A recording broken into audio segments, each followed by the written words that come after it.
নমস্কার শ্রোতা বন্ধুরা, সকলকে পরমাত্মার সন্ধানে চ্যানেলে স্বাগত। প্রিয় শ্রোতা বন্ধুরা, আজকের এই ভিডিওতে থাকছে কিভাবে এই ব্রত অর্থাৎ এই একাদশী পালন করতে হবে, একাদশীতে কি খাবেন আর কি খাওয়া নিষেধ রয়েছে, পারণ সময় কখন ও পারণ মন্ত্র কিভাবে পালন সম্পন্ন করতে হবে, এই একাদশী পালনে কি কি ফল লাভ হয়, এই একাদশীর মাহাত্ম্য এবং এই একাদশীর পৌরাণিক কাহিনী। তাহলে চলুন শ্রোতা বন্ধুরা, শুরু করা যাক। মূল পর্বে যাব তার আগে একটি কথা, ব্রত কথা অবশ্যই প্রথম থেকে শেষ পর্যন্ত শুনবেন। একাদশীর ব্রত পালন না করতে পারলেও ব্রত কথা শ্রবণেও পুণ্য লাভ সম্ভব, তাই ব্রত কথাটি অবশ্যই শ্রবণ করবেন।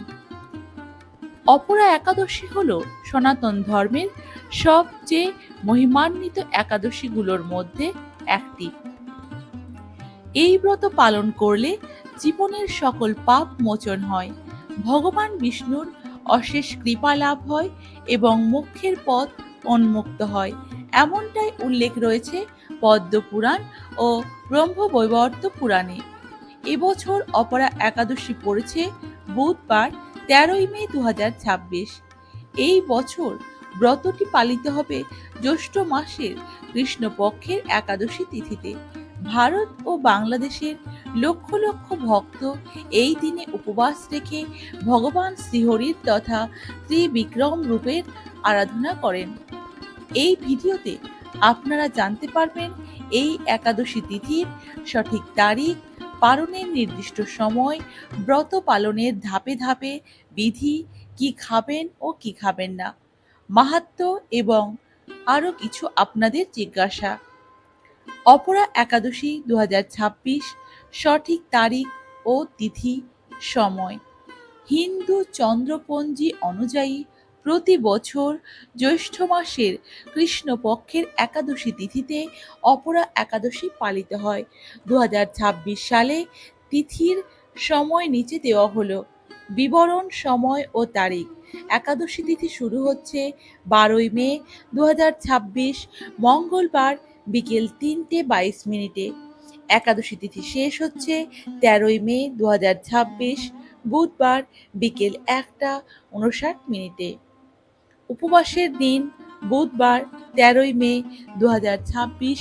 মূল ব্রত দশমীর খাবার অর্থাৎ একাদশীর আগের দিন মঙ্গলবার 12ই মে দুপুরে একবার আহার করবেন। পালন তারিখ হচ্ছে বৃহস্পতিবার 14ই মে 2026 সালে, আর পালন সময় হচ্ছে 5:17 থেকে সকাল 9:42 মধ্যে। অপরা একাদশী কি এবং কেন এটি এত বিশেষ বা গুরুত্বপূর্ণ আমাদের কাছে? সংস্কৃত শব্দ অপারা মানেই হচ্ছে অপ্রতিম বা অতুলনীয়। এই একাদশীর আরেক নাম অচলা একাদশী। আরেকটি নাম আমরা জানি, সেটি হচ্ছে কৃষ্ণা একাদশী। ভাগবত পুরাণ ও পদ্ম পুরাণে উল্লেখ রয়েছে যে এই একাদশীর ব্রতের ফল সকল পুণ্য কাজের চেয়ে বেশি। পদ্ম পুরাণের একটি বিখ্যাত কথোপকথনে যুধিষ্ঠির স্বয়ং ভগবান শ্রীকৃষ্ণকে জিজ্ঞাসা করেছিলেন, হে জনার্দন, জ্যৈষ্ঠ মাসের কৃষ্ণপক্ষের একাদশীর নাম কি ও মাহাত্ম্য কি? ভগবান শ্রীকৃষ্ণ উত্তর দেন যে এই একাদশীর নাম হচ্ছে অপরা এবং এটি অত্যন্ত পুণ্যদায়ক ও মহাপাপ নাশক একাদশী। অপরা একাদশীর কিছু বিশেষ বৈশিষ্ট্য আছে, সেগুলি হলো এটি ভগবান শ্রী বিষ্ণুর ত্রিবিক্রম রূপের আরাধনায় উৎসর্গকৃত। তিনি যে রূপে তিনি পদক্ষেপ সমগ্র বিশ্ব ব্রহ্মাণ্ড জয় করেছিলেন। এই ব্রত পালনে ব্রহ্ম হত্যা, গুরু হত্যা সহ মহাপাপও বিনষ্ট হয় বলে শাস্ত্রে উল্লেখ রয়েছে। এই ব্রত জ্ঞাতে বা অজ্ঞাতে করা পাপের প্রায়শ্চিত্ত হিসেবেও অত্যন্ত কার্যকর বলে মনে করা হয়। অপরা কথার মর্ম হল এই একাদশীর ব্রতফল কেবল নিজের জন্য নয়, পূর্বপুরুষ ও আত্মীয় স্বজনের মুক্তির জন্য ব্যবহার করা যায়। অপরা একাদশী ব্রত পালনের নিয়ম। কিভাবে এই একাদশী আপনি পালন করবেন? অপরা একাদশীর ব্রত সঠিকভাবে পালন করতে হলে 3 দিনের একটি প্রক্রিয়া অনুসরণ করতে হয়। নিচে পুরো নিয়ম দেওয়া হলো। এই একাদশী দিন অর্থাৎ একাদশীর আগের দিন অর্থাৎ দশমীর দিন 12ই মে মঙ্গলবার দুপুরের আগে একবার সাত্ত্বিক আহার গ্রহণ করুন। রাত্রে আর কোনো খাবার গ্রহণ করবেন না। পরের দিন পূজার সামগ্রী গুছিয়ে রাখুন। তুলসী পাতা, ফুল, চন্দন, নৈবেদ্য, ধূপ, দীপ, গঙ্গা জল। একাদশীর দিন 13ই মে বুধবার সূর্যোদয়ের আগে ব্রহ্ম মুহূর্তে ঘুম থেকে উঠুন, স্নান করুন, পরিষ্কার বা নতুন পোশাক পরিধান করুন। পোশাকের রং হলুদ বা সাদা শুভ বলে মনে করা হয়। সংকল্প নিতে হবে এবার। মনে মনে বলুন, আমি অপরা একাদশীর ব্রত পালন করছি। হে শ্রীহরি, আপনার কৃপায় এই ব্রত যাতে সম্পন্ন হয়। পুজোর আসন তৈরি করুন।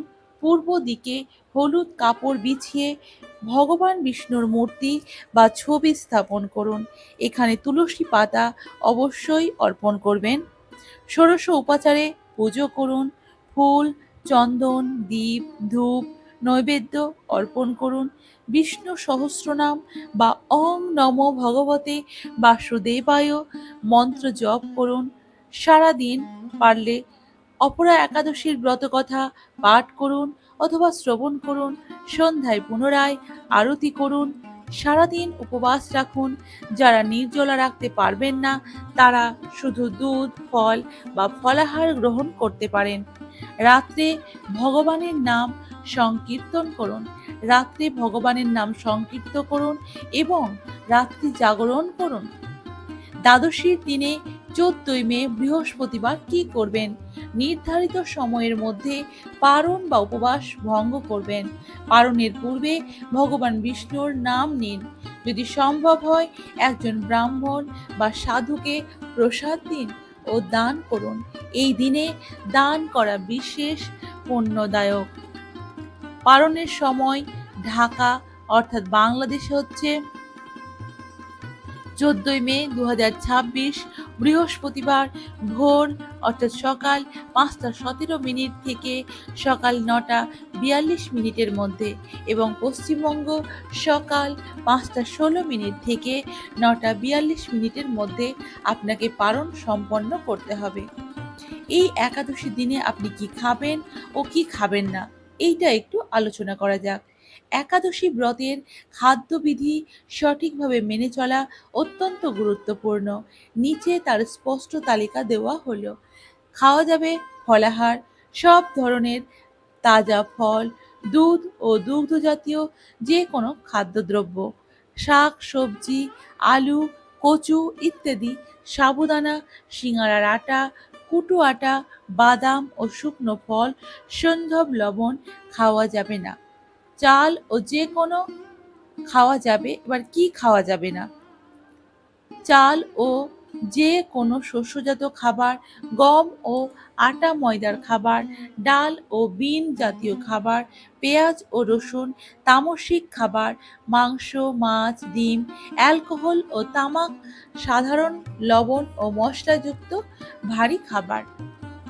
গুরুত্বপূর্ণ বিষয়, গর্ভবতী মহিলা, যারা শারীরিকভাবে অসুস্থ, বয়স্ক ব্যক্তি বা শিশুরা যদি কঠোর উপবাস রাখতে না পারেন তবে তারা ফলাহার অবশ্যই করতে পারেন।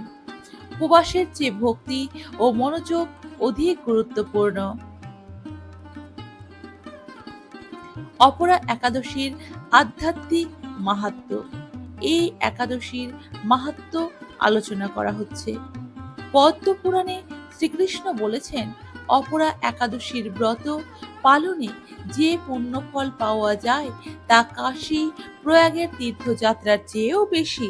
শাস্ত্রে যে পাপগুলো থেকে মুক্তি পাওয়া যায় বলে উল্লেখ আছে, ব্রহ্ম হত্যার মতো মহাপাপ থেকে মুক্তি পাওয়া যায়, গুরুর প্রতি কৃতজ্ঞতার পাপ মোচন হয়, মিথ্যা সাক্ষ্য ও ধর্মঘাতক কাজের পাপ বিনষ্ট হয়, অজ্ঞাতে বা জ্ঞাতে করা সমস্ত পাপ ক্ষয় হয়, পূর্বপুরুষদের আত্মার শান্তি ও মুক্তি লাভ সম্ভব হয়। এবার জেনে নেওয়া যাক অপরা একাদশীর পারণ সময় ও পারণ মন্ত্র। পারণ সময় আমি আগেও বলেছি এবং আরেকবার আপনাদের বলে দিচ্ছি, কারণ পারণ সময়টি হচ্ছে খুবই গুরুত্বপূর্ণ সময়। ওই সময়ের মধ্যেই পারণ করতে না পারলে আপনি একাদশীর পূর্ণ ফল লাভ করতে পারবেন না। তাই 14 মে 2026 বৃহস্পতিবার সকালে পারণ সম্পন্ন করতে হবে। পশ্চিমবঙ্গ হচ্ছে 4:56 থেকে 9:18 এবং বাংলাদেশ 5:23 থেকে 9:37 মধ্যে। অর্থাৎ একাদশী ব্রত পালন করে পরের দিন সকালে স্নান সেরে পারণ সময়ের মধ্যে পঞ্চ রবিশস্য ভগবানকে ভোগ নিবেদন করে 3 বার ভক্তি সহকারে পারণ মন্ত্র পাঠ করে একাদশীর ফল ভগবানের সম্মুখে ভক্তি সহকারে অবশ্যই অর্পণ করতে হবে। এরপর সেই প্রসাদ গ্রহণ করে পারণ অর্থাৎ একাদশীর ব্রত ভঙ্গ করতে হবে, নচেত পূর্ণ একাদশীর ফল লাভ থেকে বঞ্চিত থাকতে হবে। আপনি পুরো ফল লাভ করতে সম্ভব হবেন না। একাদশীর পারণ মন্ত্রটি হলো অং অজ্ঞান তিমিরান্ধস্য ব্রতে নানেন কেশব প্রসীদ সমক্ষনাথ জ্ঞান দৃষ্টি প্রদভব। এই মন্ত্রটি আপনাকে 3 বার পাঠ করতে হবে। অর্থাৎ, হে কেশব, আমি অজ্ঞানরূপ অন্ধকারে নিমজ্জিত আছি। হে নাথ, এই ব্রত দ্বারা আমার প্রতি প্রসন্ন হয়ে আমাকে জ্ঞান চক্ষু প্রদান করুন। তাহলে প্রিয় শ্রোতা বন্ধুরা, এবার জেনে নেওয়া যাক অপরা একাদশীর সেই পৌরাণিক কাহিনী অর্থাৎ ব্রতকথাটি। প্রাচীনকালে মহিধ্বজ নামে এক রাজা ছিলেন। তিনি একজন ধার্মিক ও দানশীল রাজা ছিলেন। রাজার ছোট ভাইয়ের নাম ছিল বজ্রধ্বজ। তিনি ছিলেন অত্যন্ত নিষ্ঠুর ও পাপী। তিনি এতটাই পাপী ও নিষ্ঠুর যে তার ধার্মিক ভাইকেও ঈর্ষা এবং ঘৃণা করতে বাধ্য না তার। একদা ব্রজধ্বজ নিজের ভাইয়ের বিরুদ্ধে হত্যার ষড়যন্ত্র করেন।